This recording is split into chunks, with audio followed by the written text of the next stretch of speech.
DGP पहुंचे विभिन्न विषयों पर चर्चा करने के लिए दुर्ग। छत्तीसगढ़ की पुलिस महानिदेशक अरुण देव गौतम भिलाई नगर थाने का आकस्मिक निरीक्षण किया। इस दौरान में थाने का विस्तृत भ्रमण कर वहां तैनात पुलिस स्टाफ और अधिकारियों से बातचीत की। निरीक्षण के समय उनके दुर्ग रेंज के आईजी राम गोपाल गर्ग, एसपी जितेंद्र शुक्ला सहित पुलिस विभाग के कई वरिष्ठ अधिकारी कर्मचारी मौजूद थे। डीजीपी अरुण देव गौतम ने मीडिया से बातचीत के दौरान में बताया कि उनका यह दौरा अचानक था और उनका उद्देश्य थाना स्तर पर हो रहे कार्यप्रणाली को समझना और बुनियादी पुलिसिंग को और बेहतर बनाना था। उन्होंने थाना प्रभारी और स्टाफ को निर्देशित किया कि वे आम जन से बेहतर संवाद स्थापित करें और अपराध नियंत्रण को सर्वोच्च प्राथमिकता दें।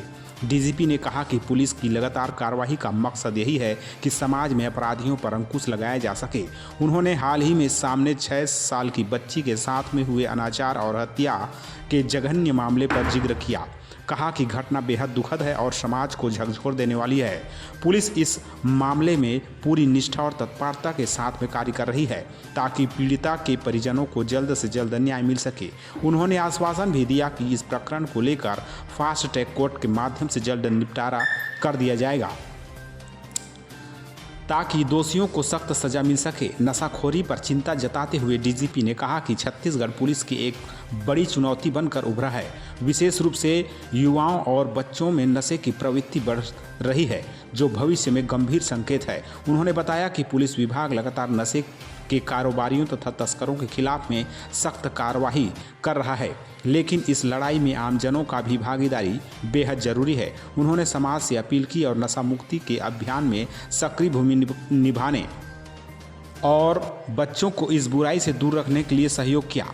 बहरहाल आप देख रहे हैं दुर्ग से ब्यूरो रिपोर्ट, नरेश कुमार जोशी की खास खबर।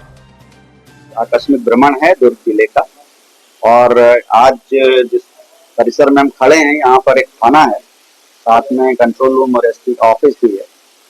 तो यहाँ अधिकारियों से चर्चा के साथ साथ थाने की वर्किंग को परखने के हिसाब से थाने में क्या अधिकारी, उसके कर्मचारी किस तरीके से काम करते हैं, उसके काम में कहाँ गैप्स हैं, उसको समझने के हिसाब से और उसके हिसाब से फिर बाकी थानों में और बाकी क्योंकि थाना हमारी बेसिक यूनिट है और उसकी दुरुस्ती उसमें अच्छा ठीक करना उसको जरूरी रखना।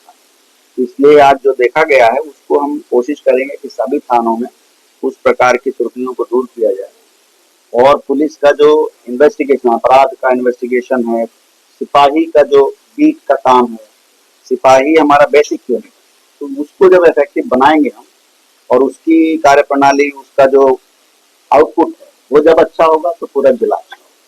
सर, वेलफेयर के लिए पुलिस वेलफेयर के लिए नहीं, पुलिस वेलफेयर तो हमारा पूरे प्रदेश के लिए चलता रहता है, उसके लिए कुछ स्पेसिफिक जिले की आवश्यकता है। छत्तीसगढ़ में अपराधों के खिलाफ लगातार बढ़ते जा रहे हैं, चाहे यौन अपराध हो, चाहे साइबर अपराध हो या हत्या प्रकरण हो। कितनी बड़ी चुनौती है पुलिस के लिए और कैसे इसमें लगाम? हाँ, अपराधों के नियंत्रण के लिए ही तो कार्रवाई चल रही है। कैसे, क्योंकि समाज को भी देखना पड़ेगा आप लोगों को, बल्कि दुर्ग जिले का अगर मीडिया इस बारे में चिंतित है तो जिस तरीके के अपराधों की प्रकृति अभी देखने में आई है, नशाखोरी और इस तरह से जो जुर्म एडोलेसेंस बच्चों में जो जुर्म देखने को मिल रहे हैं, उसके लिए समाज के सभी तत्वों को चिंता करनी पड़ेगी। और नक्सलवाद पर लगातार नक्सलवाद पर अभी कोई बातचीत नहीं। जो बच्ची के साथ हुआ है तो न्याय दिलाने के और किस तरह से पुलिस का प्रयास? पुलिस तो पूरा प्रयास कर रही, न्याय दिलाने का काम ही हमारा है, एजेंसी ही हम है न्याय दिलाने की। तो जितनी भी कार्रवाई पुलिस ने की है, आगे उसका अच्छा अभियोजन और अच्छे जल्दी उसके पास ट्रायल और उसको न्याय मिलेगा, हम लोग प्रयास करेंगे। सर, नशे को लेकर के लगातार कार्रवाई होती है और सूखा नशा ज्यादातर प्रदेश में देखने को मिलता है कि सूखा नशा भी ज्यादातर तो इन्वॉल्व खा सकती है। नहीं, ये नशाखोरी हमारी सही में बहुत बड़ी चुनौती है और नशाखोरी के बारे में मैं आपको ये बात कहना चाहूंगा कि नशा रोकने का 3 तरीका। एक तो सप्लाई कम हो, तो सप्लाई कम करने का काम हम करते हैं, जहां भी कोई सप्लाई गलत तरीके से हो उसको पकड़ते हैं, रोकते हैं। दूसरा काम है कि जो डिमांड है, जो लेने वाले लोग हैं, उनमें ही किसी तरह की चेतना हो और वो कम उसकी मांग करें।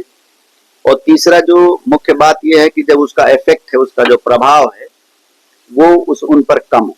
तो हमारा सबसे बड़ी चुनौती नशे के खिलाफ यही है कि आप सभी समाज के सभी हर सबके बच्चे हैं, आप लोग अपने घर परिवार जिस भी स्तर पर है संभव है नशे के खिलाफ काम करते रहिए और डिमांड के लेवल पर आप काम करिए, सप्लाई के लेवल पर हम लोग काम सर दूसरे राज्यों से सूखा नशा आता है, चाहे पंजाब की बात कीजिए, उड़ीसा से गांजा आता है, ऐसी चीजें लगातार देखने की मिलती है, लेकिन वो रुक नहीं पा रहा, लगातार आते हैं वहीं से नहीं तो बहुत सारी चीजें रुकती नहीं है। आप लगातार खबरें मिलती हैं, लगातार हम पकड़ भी रहे हैं।